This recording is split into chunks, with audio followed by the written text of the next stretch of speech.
Carrom বোর্ডের কথা এলেই তো প্রতাপ সাহেবের কথা মনে পড়ে। আর জুনিয়রদের পেট পুজো মানেই তো বিরিয়ানি। যে রেস্টুরেন্টে ওরা গিয়েছিল তার ডেকোরেশনটা দেখো, একদিকে মোহনবাগান, একদিকে ইস্টবেঙ্গল, সেই সঙ্গে ইলিশ আর চিংড়ির লড়াই। গ্রেভিটা ফুটে উঠলেই কখন খাবো কতদিন। নমস্কার বন্ধুরা, কেমন আছেন আপনারা সবাই? মৌসুমীর নতুন একটি ব্লগে আপনাদের সকলকে স্বাগত জানাই। যেদিনের ব্লগটা শেয়ার করছি দিনটা ছিল শুক্রবার, আর এখন রাত 9টা মতো বাজে। আজকে শুভ অফিস থেকে ফেরার সময় মাছের বাজারটা করে নিয়ে এসেছে, আর সাথে এনেছিল ফল ও ডাব। তবে ফলের মধ্যে ছিল শুধু বেদানা, কারণ আগের ব্লগে আমি আপনাদের সাথে শেয়ার করেছি আমার হিমোগ্লোবিন ডেফিসিয়েন্সির কথা। আপনারা নিশ্চয়ই হয়তো দেখে থাকবেন।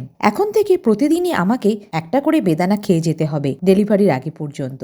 মাছের মধ্যে এনেছিল বড় সাইজের কাতলা, পাবদা, আর এনেছিল ভোলা মাছ।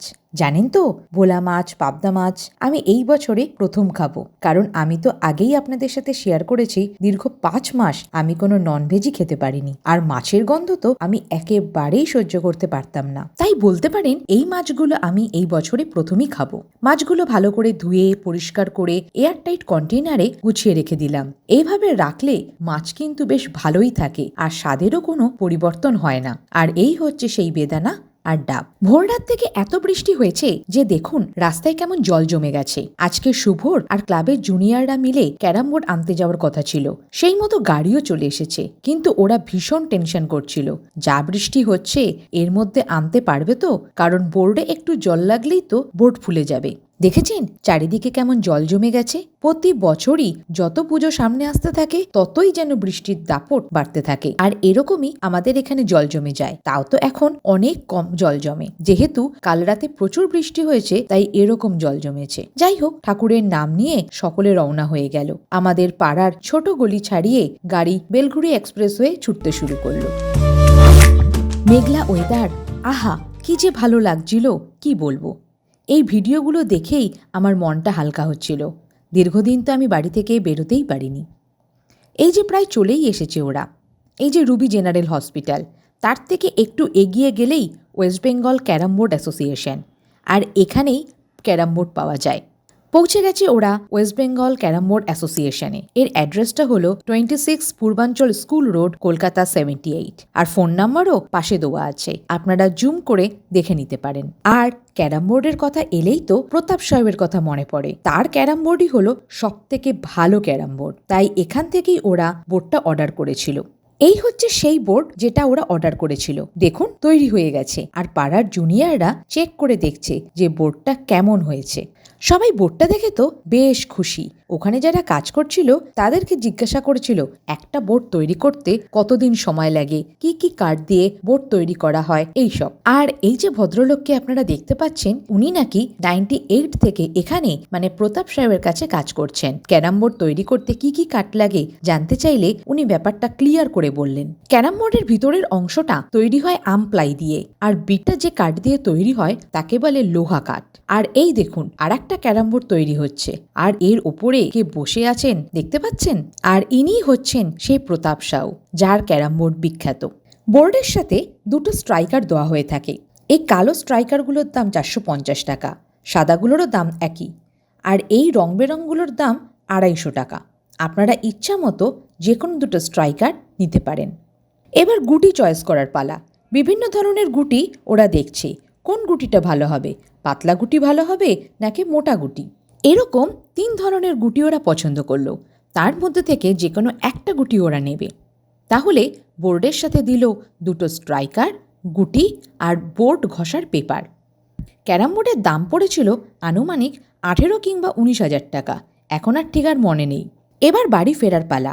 এই জন্যই এরা গাড়ি নিয়ে গিয়েছিল যাতে বোর্ডটা সুন্দরভাবে আনতে পারে। একে তো বৃষ্টি, আর বৃষ্টির জল বোর্ডে পড়লে কিন্তু বোর্ড ফুলে যাবে, তখন আর ক্যারাম খেলতে পারা যাবে না, এতে বোর্ডেরই ক্ষতি হবে। এই দেখুন বোর্ডটা এবার গাড়িতে তোলা হচ্ছে, আর বোর্ডের একটা কভারও ওরা দিয়ে দিয়েছে। বাড়ি থেকে এত দূরে মানে দমদম ক্যান্টনমেন্ট থেকে রুবি গেছে প্রতাপ সাহার ক্যারাম বোর্ড আনতে। খালি মুখে কি আর ফেরা যায়, তাই পেট পুজো তো করতেই হবে। আর জুনিয়রদের পেট পুজো মানেই তো বিরিয়ানি। ওরা একটা রেস্টুরেন্টে ঢুকে পড়ল বিরিয়ানি খেতে। তবে যে রেস্টুরেন্টে ওরা গিয়েছিল তার ডেকোরেশনটা দেখুন, বেশ ইউনিক, তাই না? একদিকে মোহনবাগান, একদিকে ইস্টবেঙ্গল, সেই সঙ্গে ইলিশ আর চিংড়ির লড়াই। আর রেস্টুরেন্টের দেওয়ালটা কি সুন্দরভাবে ডেকোরেট করা হয়েছে, ফুটবলের যাবতীয় ছবি দিয়ে সাজানো হয়েছে। মানে রেস্টুরেন্টের থিমটা হচ্ছে ফুটবল, মানে মোহনবাগান আর ইস্টবেঙ্গল। বিরিয়ানি দিয়ে পেট পুজো করে এবার সবাই বাড়ি ফেরার পথ ধরল। আর আজ তো তাড়াতাড়ি বাড়ি ফিরতেই হবে, কারণ কাল ভোরে তো মহালয়া। আর দেখুন, মনে হচ্ছে এও যেন খেলতে চলে এসছে। নতুন ক্যারাম বোর্ড পেয়ে জুনিয়ররা তো মহা খুশি, তাদের মুখে হাসি আর ধরে না। আজ মহালয়া, এখন ঘড়িতে 3:50 মতো বাজে। প্রতি বছরই আমাদের পাড়ার ক্লাবে ভোর 4টেতে মহালয়া চালানো হয়। কেউ না কেউ এই দায়িত্বটা নিয়েই থাকে। এই বছর দায়িত্ব পড়েছিল শুভর, তাই শুভ ভোরবেলা উঠে ক্লাবে চলে গিয়েছিল মহালয়া চালাতে। এই সময় প্রকৃতি যেন একটু অন্যরকমই থাকে, চারিদিকে ঘুটঘুটে অন্ধকার হলেও মনে যেন পুজো আসার একটা আনন্দ থাকে।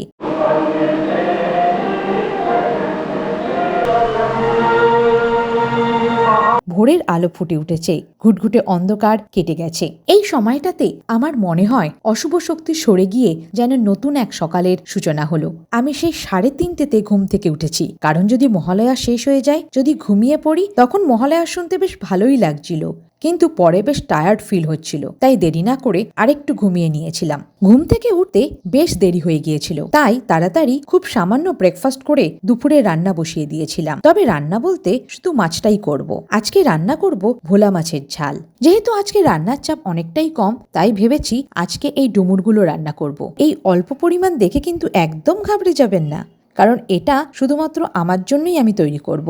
আমার এই প্রেগন্যান্সি জার্নিটা বেশ সুন্দরই কেটেছে, টুকটাক শরীর খারাপ ছাড়া বেশ ভালোই কেটেছে। আমি বেশ অনেক কাজকর্ম করতাম, রান্নাবান্না করতাম, সবই চালিয়ে গেছি প্রায়। কড়াই গরম করে তেল দিয়ে দিলাম। এবার মাছগুলোকে বেশ কড়া করে ভেজে তুলে নেব। ফার্স্ট ট্রাইমিস্টারে একটু বমি বমি ভাব থাকলেও সেকেন্ড ট্রাইমিস্টার তো আমার দারুণ কেটেছে, কারণ সেকেন্ড ট্রাইমিস্টারে আমার বমি ভাব অনেকটাই কেটে গিয়েছিল, এবং থার্ড ট্রাইমিস্টার শুরু হওয়ার সাথে সাথে আমার মুখের স্বাদও ফিরে এসেছিল। আগের মতোই আমি মাছ, মাংস, ডিম সবই খেতে ভালো লাগতো, তবে চিকেনটা তেমন ভালো লাগতো না। আর যেটা খেতে ইচ্ছা করতো তা হলো ভীষণ ঝাল। মিষ্টি আমি একদমই খেতে পারতাম না। বাড়ির সবাই খুব ভয় পেত যে হয়তো আমার পেট জ্বালা করতে পারে, নানা রকম গ্যাস অম্বলে প্রবলেম হতে পারে এত ঝাল খেলে। কিন্তু ঝাল খেতেই যেন বেশি ভালো লাগতো, তবে কোনোদিন তেমন কোনো প্রবলেম হয়নি। মাছের ঝাল বানানোর জন্য সব উপকরণ আমি জোগাড় করে নিয়েছি। কেটে নিয়েছি পেঁয়াজ, নিয়ে নিয়েছি কাঁচা লঙ্কা, রসুন, টমেটো আর ধনেপাতা। আজকে পেঁয়াজ আর টমেটোর পেস্ট বানাবো না, আজকে কুচিয়েই ভোলা মাছের ঝালটা রান্না করব। আসলে পেঁয়াজের পেস্ট বানিয়ে রান্না করলে ঝোল থেকে কেমন যেন জল ছাড়ে, এটা আমার একদম ভালো লাগে না। মিক্সিতে লঙ্কা আর রসুনটা একটু ক্রাশ করে নিলাম, কালো জিরে ফোড়ন দিয়ে পেঁয়াজগুলো দিয়ে দিলাম। পেঁয়াজটা একটু ভাজা ভাজা হতেই ওই ক্রাশ করে রাখা লঙ্কা আর রসুনটা দিয়ে দিলাম, সাথে দিলাম একটু নুন আর হলুদ। এবার দিলাম টমেটো কুচি, দিয়ে দিলাম অল্প পরিমাণ ধনে গুঁড়ো, জিরে গুঁড়ো আর কাশ্মীরি লঙ্কা গুঁড়ো। টমেটোর সাথে ভালো করে মিশিয়ে অল্প অল্প করে জল দিয়ে কষাতে থাকলাম। মাছ রান্না করতে করতে আমি কিছুটা জল গরম করে নিলাম, আর তাতে দিয়ে দিলাম নুন ও হলুদ। এদিকে ডুমুরগুলো একে একে কেটে পরিষ্কার করে নিলাম। ডুমুরে প্রচুর পরিমাণ ফাইবার থাকলেও ডুমুর পরিষ্কার করাটা কিন্তু বেশ চক্কির কাজ, তাই অনেকেই হয়তো ডুমুর খান না। আর ডুমুরের কোন রেসিপিটা আপনারা পছন্দ করেন অবশ্যই কমেন্টস করে জানাবেন। কিন্তু ডুমুরের ডালনাটা খেতে বেশ ভালোই লাগে, তবে ডুমুর ছাড়াতেই আমি যেমন হাঁপিয়ে উঠব, এরপর ডালনা করার মতো ধৈর্য আমার আর কুলাবে না। আর এদিকে ডুমুর পরিষ্কার করতে করতে ভোলা মাছের যে মশলাটা বানাচ্ছিলাম সেটাও ভালো করে কষে তেল ছেড়ে দিয়েছে। এবার পরিমাণ মতো জল ঢেলে গ্রেভিটাকে একটু ফুটতে দিলাম। গ্রেভিটা ফুটে উঠলেই মাছগুলো দিয়ে ধনেপাতা ছড়িয়ে দেব। আর এদিকে 2-3 বার ধোয়াতেই ডুমুরের জলটা বেশ পরিষ্কার হয়ে গেছে, জলে আর ডুমুরের দানাগুলো ভাসছে না। কড়াইতে পরিমাণ মতো জল দিয়ে ডুমুরগুলো কিছুটা সিদ্ধ করে নিলাম। এরপর এই সিদ্ধ ডুমুরটাকে মিক্সিতে দিয়ে একটা পেস্ট বানিয়ে নিলাম। এবার ভর্তা বানানোর জন্য কিছুটা পেঁয়াজ কেটে নিলাম, আর কিছুটা রসুন কুচিয়ে নিলাম, আর নিয়ে নিলাম কাঁচা লঙ্কা কুচি, আর ফোড়নের জন্য নিলাম শুকনো লঙ্কা ও কালো জিরে। কড়াইতে তেল গরম করে কালো জিরে আর শুকনো লঙ্কা ফোড়ন দিলাম। এরপর পেঁয়াজ, রসুন কুচি আর কাঁচা লঙ্কা কুচি দিয়ে দিলাম। ভালোভাবে ভাজা ভাজা করে মিক্সিতে ডুমুরের পেস্টটাও দিয়ে দিলাম। ভালো করে ভাজা ভাজা হয়ে এলেই তৈরি হয়ে যাবে ডুমুরের ভর্তা। আর এটাই আমার কাছে সবথেকে সহজ লেগেছে। মাছের এই পদটি ও ডুমুরের ভর্তা রান্না করার পর আমার আর এনার্জি ছিল না যে লাঞ্চের মেনুগুলো আপনাদের সাথে শেয়ার করব। তাই খেয়ে দিয়ে তাড়াতাড়ি ঘুমিয়ে পড়েছিলাম। ঘুম থেকে উঠে আজ আর ফল খেতে ইচ্ছা করলো না, কারণ আজকে বাড়িতে কদবেল আনা হয়েছে। আর এই গন্ধেই তো মনে হচ্ছে কখন খাবো কদবেল মাখা। তাই এখন এই বিকালবেলায় কদবেল মাখতে বসলাম। কদবেলের নাম শুনে এখনও এই ভয়েস ওভার দিতে দিতেই আমার জিভে জল চলে আসছে। তবে আমি কিন্তু প্রেগনেন্সিতে তেমন একটা টক খাইনি। রোজ ভাতের সাথে একটু পাতিলেবু খেতাম আর মৌসুমি লেবুকে ডায়েটে ইনক্লুড করেছিলাম। এছাড়া তেমন কোনো আচার খেতেও খুব একটা ইচ্ছা করতো না। আপনাদের কাদের এমন লাগতো অবশ্যই কমেন্টস করে জানাবেন কিন্তু। তো বন্ধুরা, আজকের এই পর্বটি আপনাদের কেমন লাগলো অবশ্যই কমেন্টস করে জানাবেন। লাইক ও শেয়ার করতেও ভুলবেন না কিন্তু। সাবস্ক্রাইব করা না থাকলে অবশ্যই করে নেবেন। সামনের পর্বগুলো আরও এক্সাইটিং হতে চলেছে। আজ তবে এইটুকুই। সবাই খুব ভালো থাকবেন, সুস্থ থাকবেন। ধন্যবাদ।